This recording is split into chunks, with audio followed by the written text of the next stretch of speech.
Hello, मैं दिविता शर्मा और आज के लेक्चर में हम पढ़ने वाले हैं ग्राफ थ्योरी के अंदर सब ग्राफ के टॉपिक को। सब ग्राफ के टॉपिक में हम पढ़ेंगे subgraph, spanning of the सब ग्राफ एंड कॉम्प्लीमेंट सब ग्राफ को। तो स्टार्ट करते हैं आज के लेक्चर के साथ। सबसे पहले हम पढ़ते हैं सब ग्राफ क्या होता है। तो इसको पढ़ने के लिए सबसे पहले हमको जानना होगा कि ग्राफ क्या होते हैं। तो graph is a combination of vertex and edges. ठीक है, तो ये कॉम्बिनेशन होता है वर्टेक्स और एजेस का। तो इफ अब हमारे पास क्या है, एक जी ग्राफ है। ग्राफ कैसा भी हो सकता है, डायरेक्टेड भी हो सकता है, अनडायरेक्टेड भी हो सकता है। इसकी डेफिनेशन हमने प्रीवियस लेक्चर में देखी थी। तो देन द ग्राफ, एक दूसरा ग्राफ है हमारे पास, एक जी ग्राफ तो है जो कि डायरेक्टेड अनडायरेक्टेड हो सकता है। फिर वैसे ही हमने एक और नया ग्राफ लिया हुआ है which is denoted by H V dash E dash obtained by deleting few vertices and edges from G is called the सब ग्राफ ऑफ जी।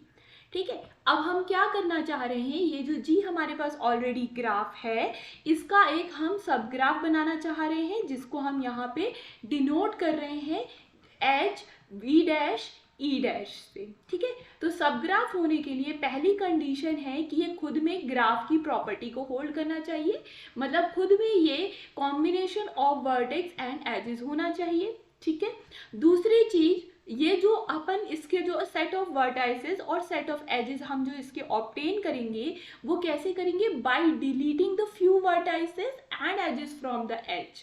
मतलब यहाँ पे जो v डैश होगा वो सबसेट होगा v का, एंड यहाँ जो e डैश होगा वो भी सबसेट होगा e का। अब ये जो e है वो कहाँ से आ रहा है, हमारा set of edges of the graph से, एंड जो v आ रहा है वो set of vertices from the graph से आ रहा है। ठीक है, और v डैश ई डैश तो आपको पता ही है, जिनको आपको सब ग्राफ बोलना है ये वहां के हैं।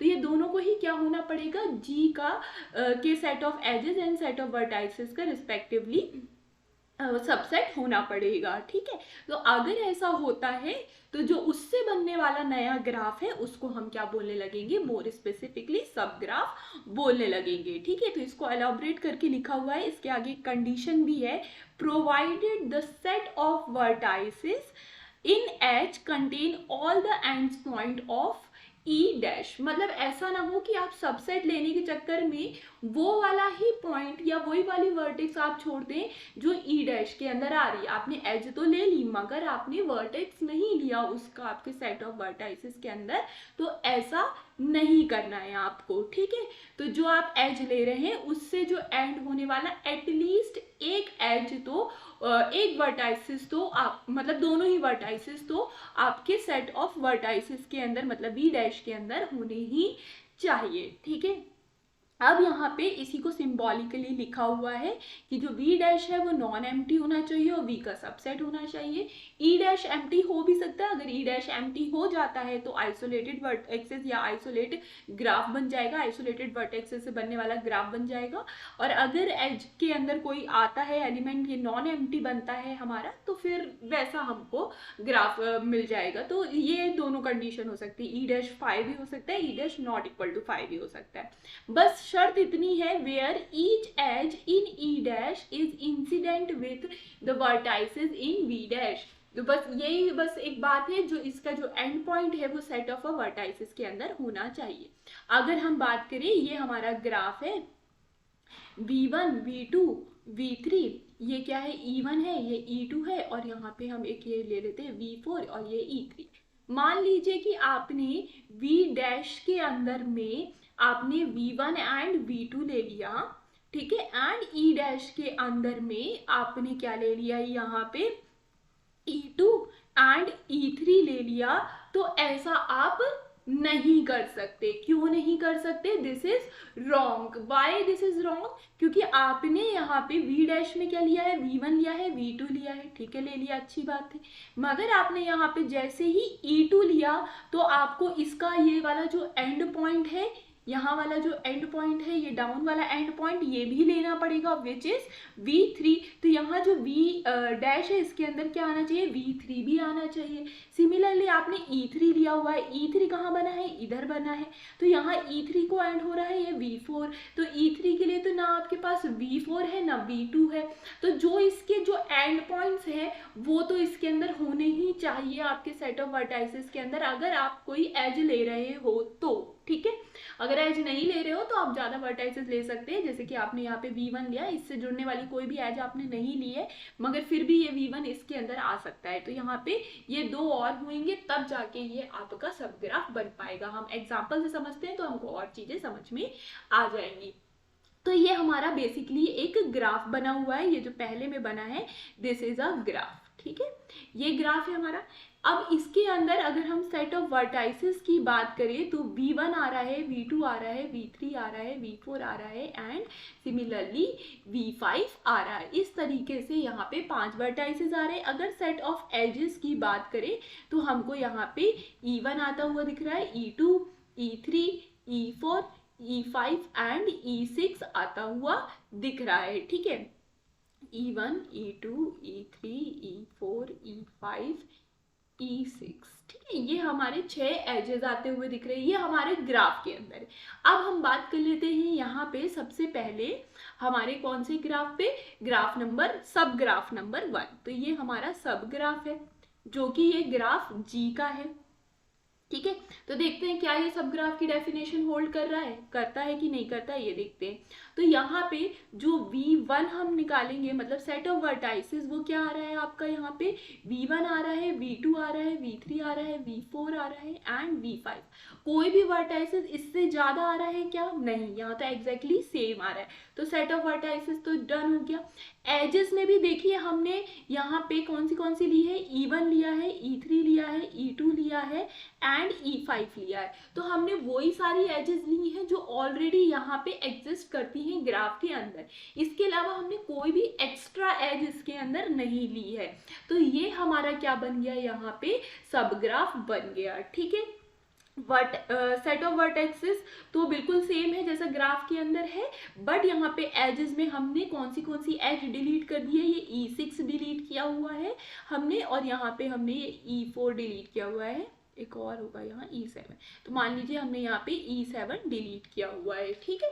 तो इस तरीके से हमने, और यहाँ पे हमने E4 भी डिलीट किया हुआ है। तो इस तरीके से हमने कुछ एजेस डिलीट करके एक नया सब ग्राफ बना लिया। अब ग्राफ सब ग्राफ नंबर 2 पे आते हैं, ये भी हमारा एक सब ग्राफ है, सब ग्राफ नंबर 2 पे आते। तो यहाँ पे अगर हम सेट ऑफ वर्टाइसेस की बात करते हैं तो हमको V1, V2 एंड V3 देखने को मिल रहा है, 3 वर्टाइसेस देखने को मिल रहे हैं। तो हमको एग्जैक्टली ये सबसेट ऑफ V मिल रहा है, मतलब हमने यहाँ पे ज्यादा वर्टेक्स तो नहीं ली, बट जितनी थी उतनों में से कुछ हटा के कुछ हमने ले ली, ठीक है। जैसे कि हमने V5 नहीं लिया, V4 नहीं लिया, तो ये हमने नहीं ली। हमने यहाँ एजेस में भी सिर्फ E1 लिया हुआ है एंड E2 लिया हुआ है, बाकी हमने कोई भी एज नहीं ली है, और हमने बाकी इनके जो एंड पॉइंट्स है वो भी आ रहे हैं। तो हमने यहाँ कुछ नई एजेस नहीं ली हुई है, और जितनी थी उनमें से हमने कुछ ले ली है, जो कि यहाँ पे E1 एंड E2।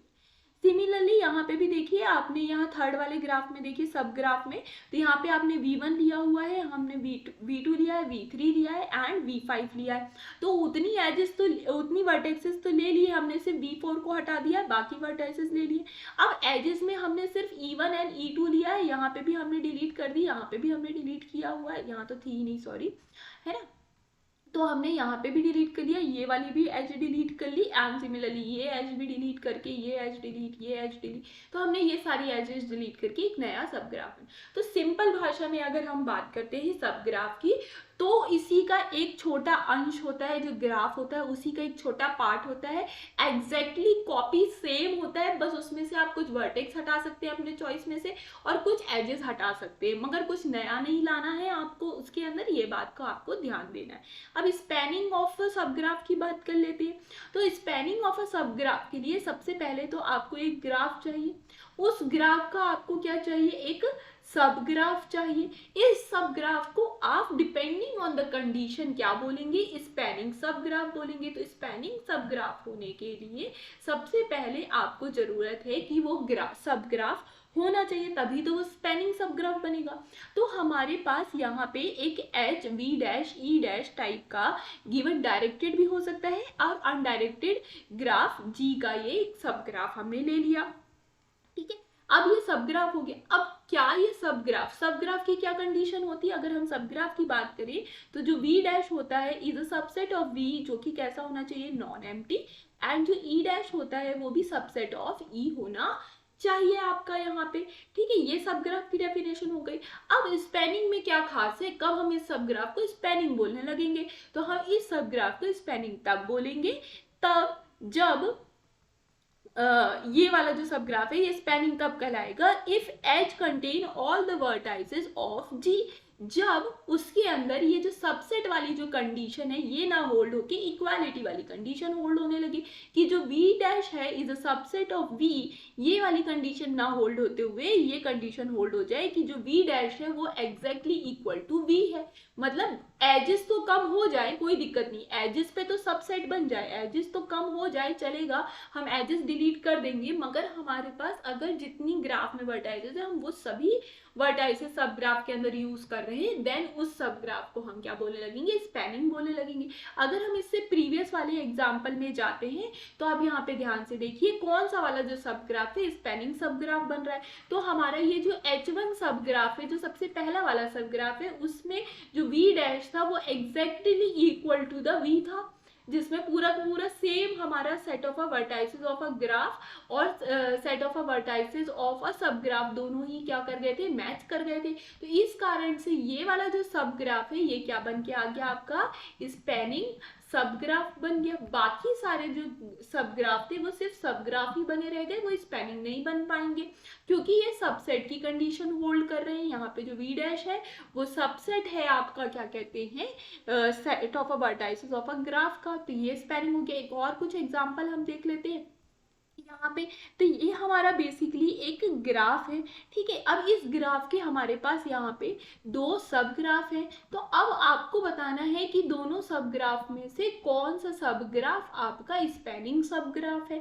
देखो यहाँ पे भी हम सब ग्राफ इसलिए बोल रहे हैं क्योंकि हम सेम वर्टाइसेस को यूज कर रहे हैं जो कि हमारे ग्राफ के अंदर है, हम एजेस भी वही यूज कर रहे हैं जो कि हमारे ग्राफ के अंदर है, कुछ भी हम एक्स्ट्रा यूज नहीं कर रहे, भले हम कुछ कम यूज कर सकते हैं। तो हम हाँ ऐसा कर रहे हैं, तो ये दोनों ही इस कारण से सब ग्राफ बन गए। स्पैनिंग सब ग्राफ होने के लिए आपको सिर्फ इतना चेक करना है, जो सब ग्राफ का सेट ऑफ वर्टाइसेस है वो exactly equal to the set of vertices of a graph होना चाहिए। तो यहाँ पे देखिए v1 दिख रहा है आपको, v2 दिख रहा है, v3, v4, v5, ये आपको 5 दिख रहे हैं। यहाँ पे आपको क्या दिख रहा है? v1, v2, v3 and v4, सिर्फ 4 ही दिख रहे हैं। तो इस कारण से ये स्पैनिंग सब ग्राफ नहीं बन पाएगा, ये सिर्फ सब ग्राफ बन पाया। बट अगर हम यहाँ थर्ड वाले में बात करते हैं तो हमको क्या दिख रहा है? एक v1 वर्टाइस दिख रहा है, एक v2, v3, v4 and v5, तो पांचों के पांचों यहाँ वर्टाइसेस दिख रहे हैं। इस कारण से ये वाला जो सब ग्राफ था वो कैसा बन के आ गया? आपका स्पैनिंग सब ग्राफ बन के आ गया। हमने यहाँ पे कुछ एजेस जरूर डिलीट की हुई हैं, जैसे कि हमने कौन सी एजेस डिलीट की हुई है? यहाँ पे एक एज यहाँ पे बन रही थी वो हमने डिलीट की हुई है। तो एजेस डिलीट हो सकती हैं, एजेस को आप हटा सकते हैं सब ग्राफ की स्पैनिंग सब ग्राफ में, बट आपको वर्टाइसेस की जो क्वांटिटी है वो सेम रखनी पड़ेगी जितनी आपके यहाँ पे ग्राफ में है। तो ये वाला एग्जाम्पल हमारा डायरेक्टेड में देख लिया, डायरेक्टेड ग्राफ का हमने सब ग्राफ देख लिया, और जो इससे पहले वाला एग्जाम्पल हमने देखा था वो अनडायरेक्टेड ग्राफ में सब ग्राफ की कंडीशन यानी स्पैनिंग सब ग्राफ की कंडीशन हमने देख ली। तो हमको दोनों को इस तरीके से देखना है, ठीक है। अब यहाँ पे ये याद रखिएगा, जब हम डायरेक्टेड की बात करते हैं तो हमारे जो डायरेक्शंस है वो भी सेम होने चाहिए। ऐसा नहीं है कि आपने एज बना दी और डायरेक्शन चेंज कर दिए, नहीं कर सकते आप। आपको एज आपने बनाई है तो आपको डायरेक्शन भी सेम मेंटेन करनी पड़ेगी सब ग्राफ के लिए, है ना। एज भी सेम मेंटेन करनी पड़ेगी, साथ में आपको डायरेक्शन भी सेम मेंटेन करनी पड़ेगी, एंड वर्टाइसेस की पोजीशन भी सेम मेंटेन करनी पड़ेगी। हाँ, ऐसा हो सकता है कि आप कुछ डिलीट कर दें वो चलेगा, मगर आप चेंज नहीं कर सकते, कुछ एक्स्ट्रा नहीं कर सकते, ठीक है। तो ये सब ग्राफ की कंडीशन होगी। अब बात कर लेते हैं हम कॉम्प्लीमेंट सब ग्राफ की। तो कॉम्प्लीमेंट सबको पता होता है, किसी का बचा हुआ या हम उसको ले लेते हैं तो हमारा एक पूरा बन जाता है।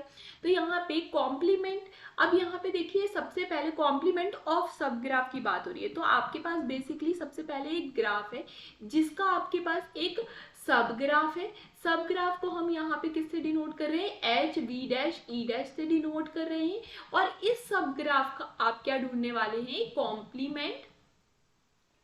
कॉम्प्लीमेंट सब ग्राफ ढूंढने वाले हैं। ठीक है, कॉम्प्लीमेंट सब ग्राफ ढूंढने वाले हैं, जिसको आप यहाँ एच बार से डिनोट करेंगे। ठीक है, तो इस तरीके से स्टोरी है। तो हमारे पास कॉम्प्लीमेंट सब ग्राफ ऑफ द ग्राफ, ये हमारा ग्राफ है, सब ग्राफ है मतलब इस सब ग्राफ का। और ये सब ग्राफ किस ग्राफ का है, इस ग्राफ का है।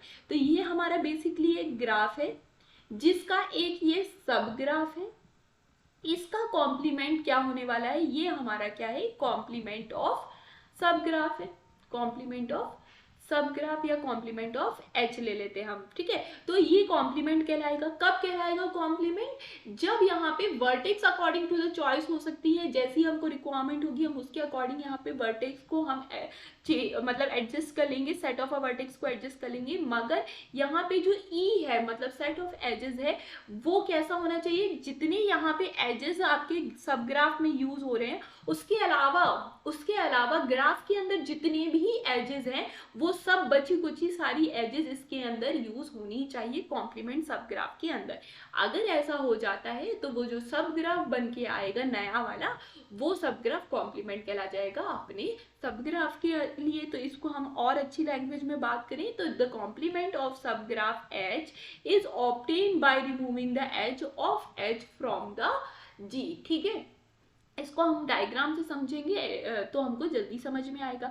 तो ये बेसिकली हमारा एक ग्राफ है। ठीक है, ये हमारा ग्राफ है, ये हमको पूरा ग्राफ दिया हुआ है, इसका हमने एक ये सब ग्राफ बनाया। ठीक है, ये हमारा क्या है, सब ग्राफ है, जिसको हम एच से डिनोट कर रहे हैं। तो देखिए यहाँ पे V1 यूज हो रहा है, V2 यूज हो रहा है, V4 यूज हो रहा है एंड V5 यूज हो रहा है। तो V5, V2, V1 and V4, तो हमारे पास एजेस तो हमने यूज की है फ्रॉम द ग्राफ। ठीक है, सॉरी वर्टेक्स तो हमने यूज की है फ्रॉम द ग्राफ, हमने एजेस भी from the graph he use किए, कुछ नई एज हमने यहाँ पे नहीं लगाई है।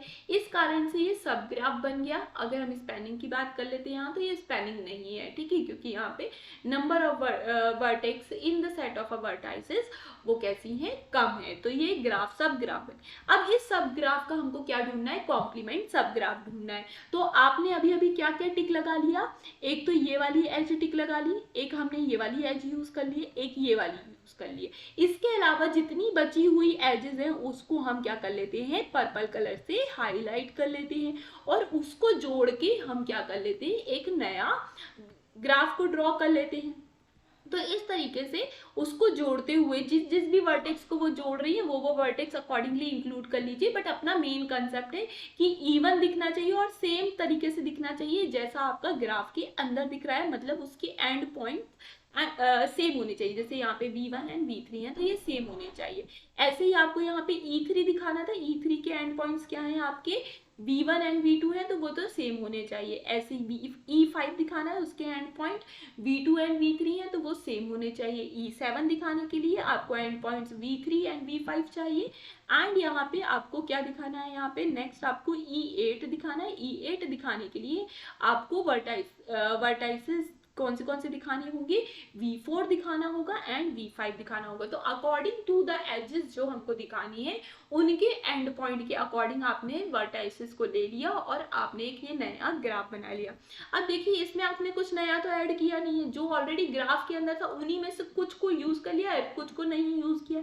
इस कारण से ये एक तरीके का सब ग्राफ बन के आ जाता है। बट ये सब ग्राफ की खासियत क्या है, जो ऊपर वाला सब ग्राफ था उसमें जो जो एजेस यूज हो रही थी हमने वो एजेस यूज नहीं किए हैं, उसके अलावा बची हुई जितनी भी एजेस थी ग्राफ में हमने वो सभी यूज कर ली है। इसके कारण ये क्या कहला जाता है, हमारे ऊपर वाले सब ग्राफ का कॉम्प्लीमेंट सब ग्राफ ऑफ एच। हमने यहाँ पे एच नाम लिया हुआ है इसका, तो इस कारण से ये एच का कॉम्प्लीमेंट सब ग्राफ कहला जाता है, क्योंकि सब ग्राफ की डेफिनेशन भी होल्ड कर रहा है, प्लस ये बची हुई जितनी एजेस थी ग्राफ के अंदर अदर देन दिस एच के जो एजेस थी वो सब हमने यहाँ यूज किया। तो इस कारण से ये कॉम्प्लीमेंट सब ग्राफ बनेगा। जब आप इन दोनों का प्लस करेंगे या इन दोनों का जब आप यूनियन करेंगे, मोर स्पेसिफिकली अगर बात करते हैं, जब आप इन दोनों का यूनियन करेंगे तो आपको अगेन क्या दिखने लगेगा, यही ग्राफ दिखने लगेगा। इस टाइप के ये दोनों ग्राफ एक दूसरे के क्या कहला जाएंगे, कॉम्प्लीमेंट ऑफ ईच अदर कहला जाएंगे। तो होप आपको यहाँ पे ये पूरा टॉपिक समझ में आया होगा अच्छे से। बहुत इजी सा टॉपिक था, बट मैंने इसको थोड़ा सा डीप में समझाने की कोशिश की है कि कब स्पेनिंग होगा, कब नहीं होगा, कब सब कॉम्प्लीमेंट होगा। तो होपफुली आप इससे कनेक्ट कर पाए होंगे। अगर आपको मेरा पढ़ाया हुआ समझ में आ रहा है, आप कनेक्ट कर पा रहे हैं, तो चैनल को सब्सक्राइब कीजिए, वीडियो को लाइक कीजिए एंड शेयर कीजिए अपने फ्रेंड्स के साथ। Thank you.